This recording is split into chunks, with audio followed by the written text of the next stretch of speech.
So நான் வந்து 2 pregnancy go through பண்ணியிருக்கேன். போஸ்ட்மார்ட்டம்ங்கிறது ரொம்ப சென்சிட்டிவான டாபிக். நிறையா ஃபிசிக்கல் சேஞ்சஸ் இருக்கும், நிறையா ஹார்மோனல் சேஞ்சஸ் இருக்கும். ஆனால் வந்து அது வெறும் ஒரு அம்மாவுக்கு மட்டும்தான் தெரியும். ஏன்னா மற்றவங்க எல்லாரோட ஃபோக்கஸும் வந்து குழந்தை மேலே தான் இருக்கும். So very nice initiative. இந்த occupational therapy, my interest in that field எனக்கு ரொம்ப சந்தோஷமாக இருக்குது. இந்த மாதிரி தயாரிக்கிறாங்க. இந்தியன் உற்பத்தியும் இட்ஸ் வெரி குட் திங். மனிதர்கள் எப்போலேருந்து இருக்காங்களோ அப்போலேருந்து இந்த ப்ராப்ளம் இருக்குது.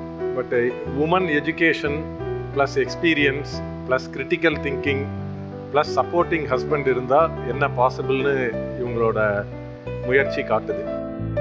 ஃபர்ஸ்ட் ஒரு மதரால் மட்டும்தான் இதை புரிஞ்சுக்க முடியுங்க. So first applause for you for that. And then it's a super product. Coming from Coimbatore, I've been following them. இவ்வளோ வருஷத்தில் வந்து இவ்வளோ ப்ராக்ரெஸ் ஆகிருக்கிறது ரொம்ப சந்தோஷம்.